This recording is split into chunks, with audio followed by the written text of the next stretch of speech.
Part 6, a job market built on deference versus a job market built on trust. What's the difference between nurturing your labor force versus whittling them away?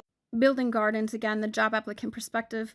Imagine a labor market designed for trust, not obedience. Job posts reviewed like products, platforms paid for outcomes, not engagement. Feedback loops open, honest, and public. Transparency treated as economic hygiene, not risk. The job applicant perspective is rebuilding the hiring market as a two-sided, trust-based ecosystem where user reviews bring sunlight back to hiring. Visit the job applicant perspective, an honest job seeker user reviews, verified job posts, a labor market finally designed for well over 95% of its stakeholders. Closing thoughts. A quarry runs out. A garden runs deep. The choice is not whether we work, it's whether we grow.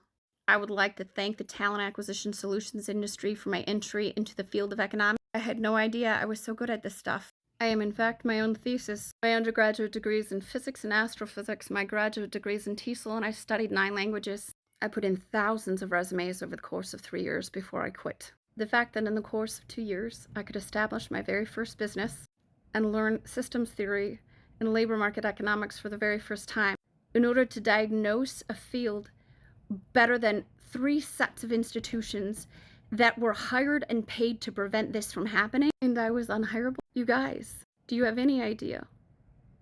Nobody thinks anybody intended to cause harm all the time.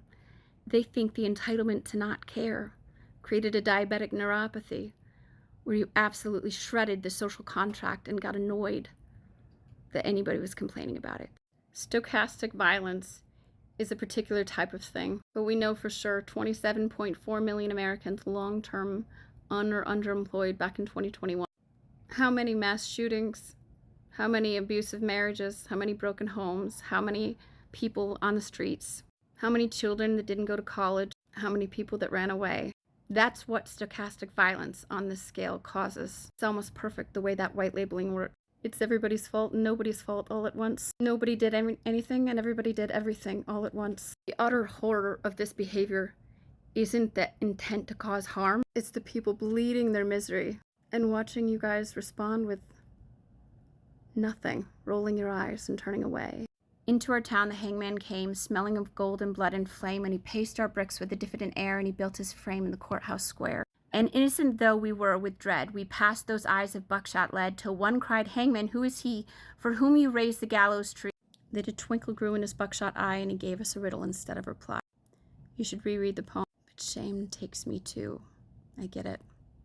We have to walk through this together.